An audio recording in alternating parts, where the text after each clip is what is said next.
at the microphone over there, Mr. Edelman. Welcome to America, Mr. Mandela. I'm Ken Edelman.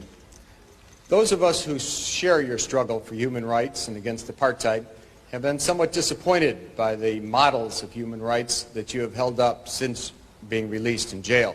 You've met over the last 6 months 3 times with Yasser Arafat, who you have praised. You have told Gaddafi that you share the view on, and applaud him on his record of human rights and his drive for freedom and peace around the world.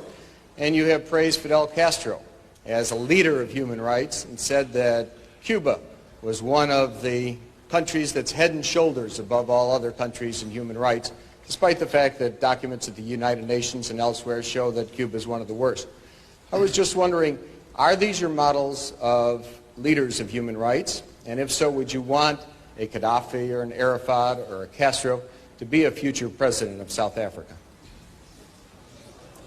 One of the mistakes which some political analysts make is to think that their enemies should be our enemies.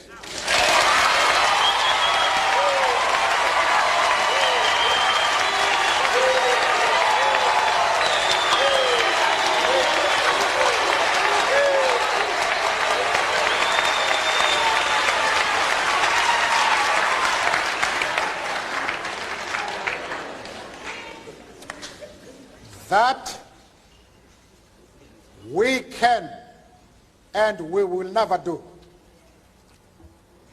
We have our own struggle which we are conducting.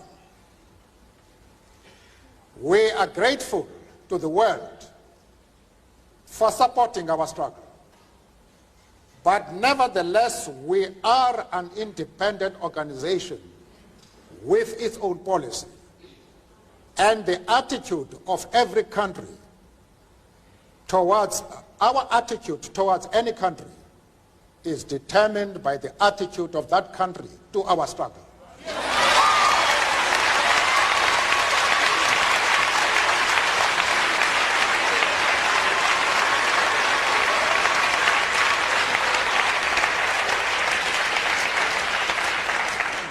Yasser Arafat,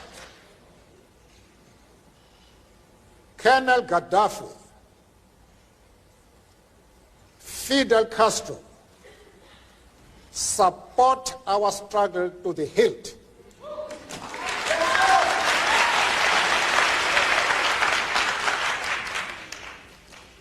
There is no reason whatsoever why we should have any hesitation about hailing their commitment to human rights as they are being demanded in South Africa.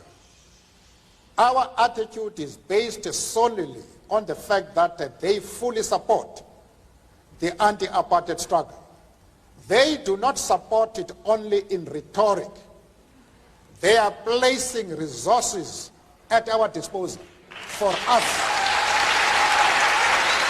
to win the struggle.